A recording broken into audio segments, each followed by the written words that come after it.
Alright, this is Al again from the NYC Z31 YouTube channel. It's been a while since I've given you all an update on what's been going on with my car, so I wanted to go ahead and give some of that to you all, along with a display of all the parts that were needed to take this vehicle to the next level. Since the last time, I haven't really done much with the car, just keeping up with the maintenance, collecting all the parts that I needed. So I'm going to go ahead and walk you through everything that I had to get to reach my power goal of around 400 rear wheel horsepower.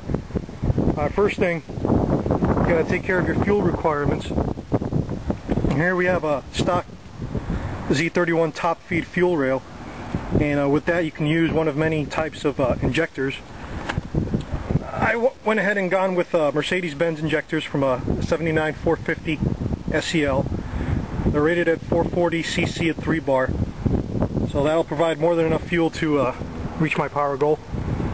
Since I used a 88 NA computer for knee tune, which I'll explain later, I have to use some dropping resistors so that I don't fry my injectors.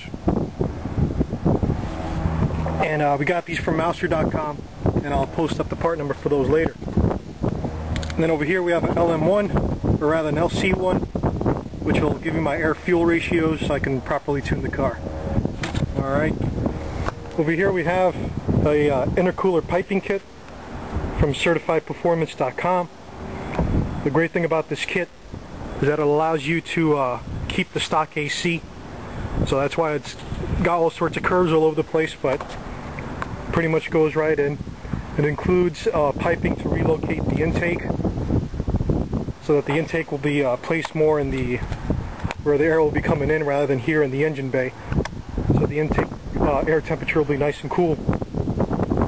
And you can also have to include a flange for your blow-off valve. I've gone with a HPS QB valve. There's an insert that you can buy for the front, and with this insert you can put a 1-inch wide rubber hose to reroute that air back into the intake rather than into the atmosphere.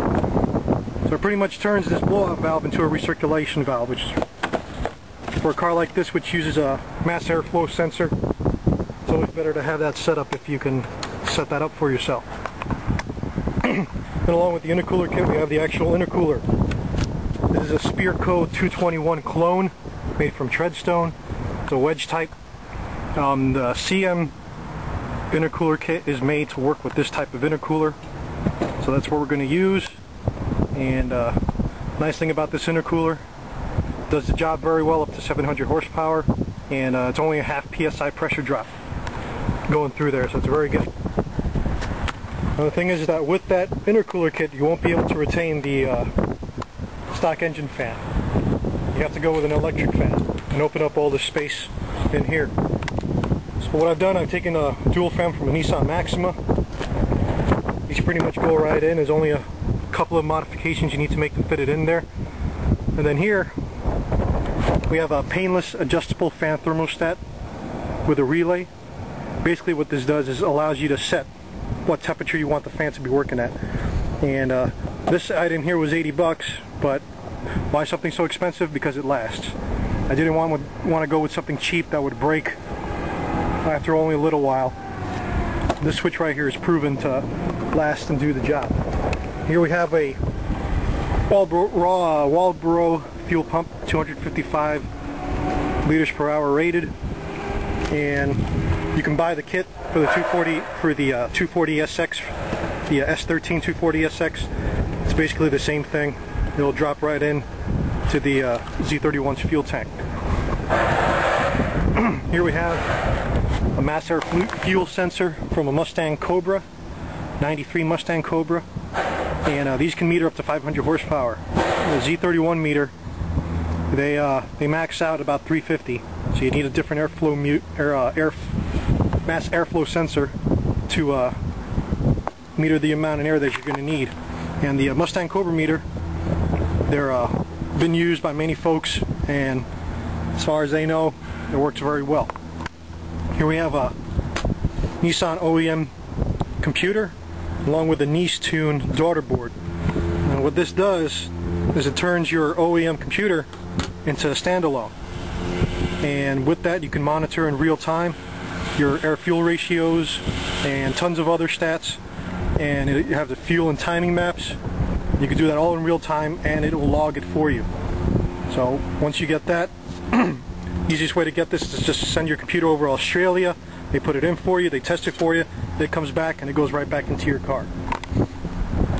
Here we have a oil temperature gauge. For the modified turbocharged car, it's pretty important to know what your oil temperature is, since your oil is what's going to be cooling and lubricating your turbo. So you want to make sure you have cool oil traveling through it. And I don't have it here, but I did get a stock oil cooler assembly from Automatic Turbo Z. All the Automatic Turbo Z31s come with an oil cooler that you can grab and place it into your Z to help keep the oil cool.